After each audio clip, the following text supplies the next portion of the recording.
ओम शांति पाल भाई। ओम शांति ईश्वर भाई। पाल भाई, हम आज की मुरली रिवीजन कर रहे हैं जी। और आज खास बाबा ने हमको सेवा याद दिलाई है। तुम्हारी सेवा क्या है? तो बाबा बोलते हैं कि तुम्हें अपने योग बल से ही विक्रम विनाश कर पावन दुनिया बनानी है, यही तुम्हारी सेवा है। तो इसके ऊपर खास बाबा ने बोला है। आज हम लोग 29 जनवरी 2025 की मुरली रिवीजन कर रहे हैं। जी। बाबा ने कहा तुम्हें अपने योग बल से विकर्म विनाश कर पावन दुनिया बनानी है, यही तुम्हारी सेवा है। जी। कितनी बड़ी बात है। इसमें संगम युग आ गया, अभी योग का समय है। फिर योग लगाते हैं तो विकर्म विनाश होता है। जी। फिर पावन बनते हैं। जी। फिर दुनिया ही पावन बन जाती है। जी बिल्कुल। इसमें संगम युग भी आ गया, सतयुग में पावन दुनिया बन जाती है। पावन दुनिया बनानी है, यही तुम्हारी सेवा है। योग बल, जैसे शारीरिक योग आसन करते हैं ना, योगी लोग जो आसन करते थे उसका नाम योगासन पड़ गया। जी। जो हमारे ऋषि मुनि संत सन्यासी लोग, योगी लोग जो आसन करते हैं उसको योगासन बोलते हैं। उससे भी शरीर जो है, उस बल से शरीर मजबूत बनता है, योग के बल से आत्मा पावन बनती है ऐसे। हाँ, तो योगासन से शरीर लचीला होता है, शरीर स्वस्थ होता है, फ्लेक्सिबल होता है। जी। और ये है आत्मा का परमात्मा से योग। जी। तो इसको योग से शक्ति मिलता है, इसलिए इसको योग बल कहा जाता है। जी। तो ये ऐसा योग है, परमात्मा हजारों सूर्यों से तेजोमय है बोलते हैं ना। जी। परमात्मा जो है असीम शक्तियों का सागर है। उससे जब संबंध जोड़ते हैं, उससे योग लगाते हैं जी, तो हमारे विकर्म विनाश हो जाते हैं। जी बिल्कुल। क्योंकि परमात्मा में कोई विकार नहीं है, कोई विकर्म विनाश भी होते हैं और विकर्म होने से भी बच जाते, विकर्म भी नहीं होते आगे। हाँ, दोनों बातें। तो परमात्मा से योग लगाते हैं तो परमात्मा की शक्ति, परमात्मा समझ लीजिए कि योग को अग्नि कहा जाता है। बिल्कुल। तो उससे विकर्म विनाश होते हैं और आत्मा पावन भी बन जाती है। विकर्म विनाश होना माना ही पावन बनना है। विकर्म विनाश हो रहे हैं, उसका पहचान है कि हमारे अंदर सहन शक्ति आती जाएगी। बिल्कुल। समाने की शक्ति, ये जो अष्ट शक्तियां दिखाते हैं ना राजयोग से, तो ये योग बल से ये प्राप्तियां हैं। बिल्कुल। सहन शक्ति, समाने की शक्ति, समेटने की शक्ति, सहयोग शक्ति, सामना करने की शक्ति, परख शक्ति, निर्णय शक्ति, विस्तार को संकीर्ण करने, ये सारी शक्तियां हमारे अंदर आती जाएंगी। तो जब ये सारी शक्तियां आ जाती है तो हमसे विकर्म नहीं होगा, आगे नहीं होगा। बिल्कुल सही है। फिर पावन बन जाएंगे। पावन बन जाएंगे तो ऑटोमेटिक हम आत्माओं के लिए पावन दुनिया, प्रकृति भी पावन बन जाती है, तो हमारे लिए पावन दुनिया बना देती है प्रकृति। बाबा बोलते हैं अभी योग बल से तो यही सेवा औरों की भी करने वाला, सेवा करनी बाबा ने खास। तो यही तो सेवा है ना, हम पावन बन रहे हैं। स्व परिवर्तन से ही विश्व परिवर्तन होता है। हम पावन बन रहे हैं, माना पावन बनाने की सेवा कर ही रहे हैं। जी। ऑटोमेटिक होना ही है। जी। तो पाल भाई, आज क्वेश्चन है, देवी देवता धर्म की कौन सी विशेषता गाई हुई है? विशेषता बाबा ने खास कहा। तो बाबा ने कहा आज खास, देवी देवता धर्म ही बहुत सुख देने वाला है, वह दुख का नाम निशान नहीं है। तुम बच्चे 3/4 आधा नहीं 3/4 सुख पाते हैं। अगर आधा सुख आधा दुख हो तो मजा ही ना आए, बाबा बोलता है। इसके ऊपर बाबा ने 3/4 सुख के बारे में बाबा ने, वो कैसे? जैसे कोई भी चीज का 4 हिस्सा होता है जी, तो बाबा बोलता है जैसे सतयुग, त्रेता, द्वापर, कलयुग। जी। भले ही द्वापर से विकार शुरू होता है जी, दुख की दुनिया शुरू होती है, लेकिन इतनी दुख नहीं होती, क्योंकि सबसे ज्यादा दुख देने वाला है काम और क्रोध जी। तो ये द्वापर युग में जो एक काम है ना, इसको श्रीमद् भगवत गीता में भी काम महाशत्रु बोला है। एक्चुअल में उस समय द्वापर युग में काम विधि से संतान उत्पत्ति करते थे। काम वासना का रूप नहीं लिया था, काम विकार का रूप नहीं लिया था। अच्छा, इसलिए वहां पर इतना दुख नहीं होता। काम जो है आदि मध्य अंत दुख देने वाला है जी।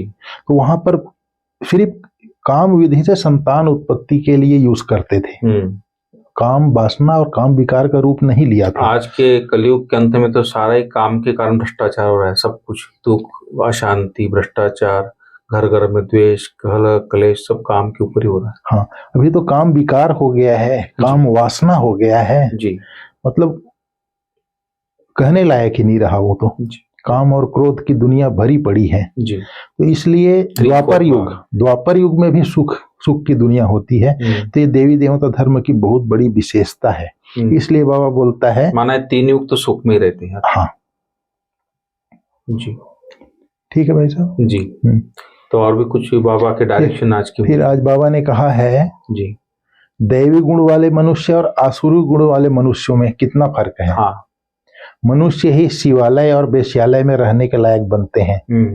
जब मनुष्य देवताएं थे तो शिवालय में थे जी, जब मनुष्य बन जाते हैं तो वेश्यालय में रह जाते हैं जी। सतयुग को कहा जाता है शिवालय। बाबा कहता है यह दुनिया है पतित तमो प्रधान, इसको सतो प्रधान नई दुनिया नहीं कहेंगे। नई दुनिया को सतो प्रधान कहा जाता है। फिर जब वही पुरानी बनती है तो उसको तमो प्रधान कहा जाता है। फिर सतो प्रधान कैसे बनती है? तुम बच्चों के योग बल से। जी। योग बल से ही तुम्हारे विकर्म भी विनाश होते हैं, पवित्र बन जाते हो। पवित्र आत्माओं के लिए तो फिर पवित्र दुनिया चाहिए। नई दुनिया को पवित्र, पुरानी दुनिया को अपवित्र कहा जाता है। जी। पवित्र दुनिया बाप स्थापन करते हैं, पतित दुनिया रावण स्थापन करते हैं। यह बातें कोई मनुष्य नहीं जानते। यह 5 विकार ना हो तो मनुष्य दुखी होकर बाप को याद क्यों करे? बाप कहते हैं मैं हूं ही दुख हरता सुख करता।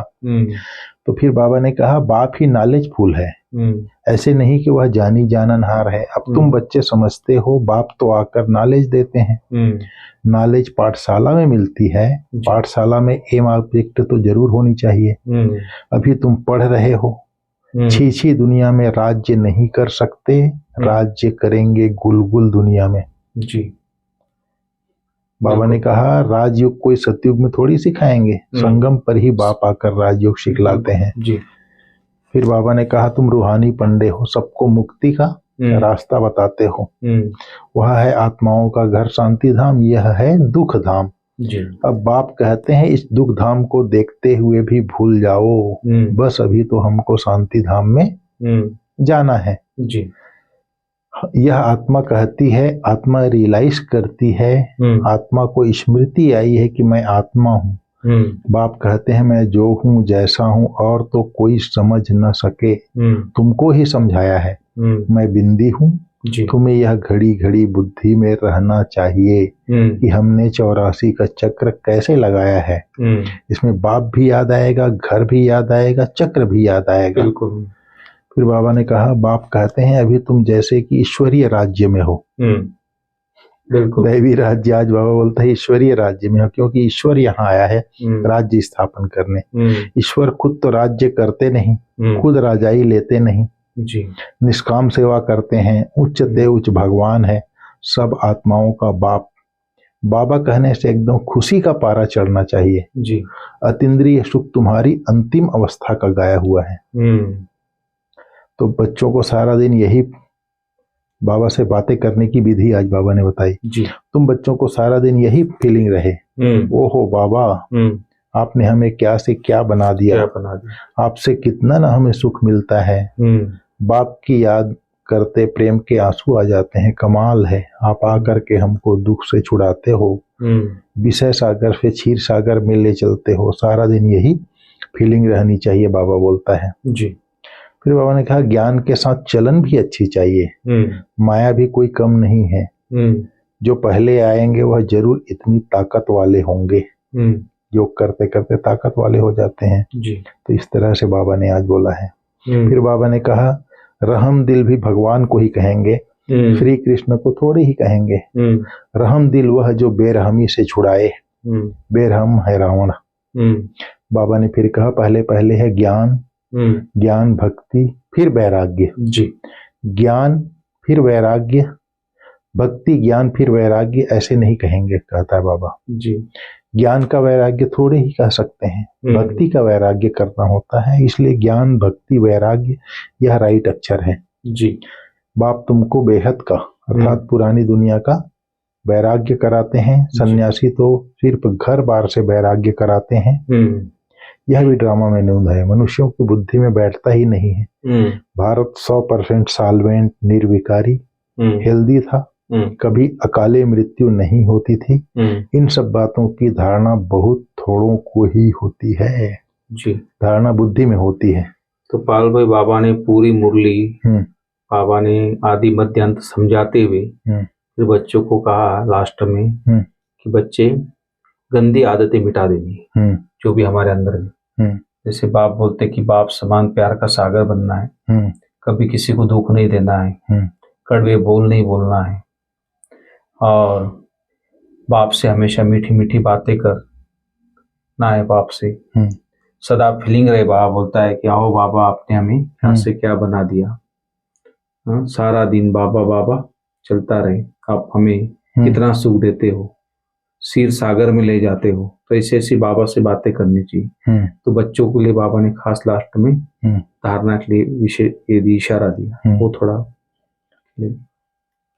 मतलब जैसे बाबा ने हेडिंग में बोला ना, योग बल से विकर्म विनाश कर पावन बन पावन दुनिया बनानी है जी, यही तुम्हारी सेवा है। वो सारा यही बताया ना बाबा ने।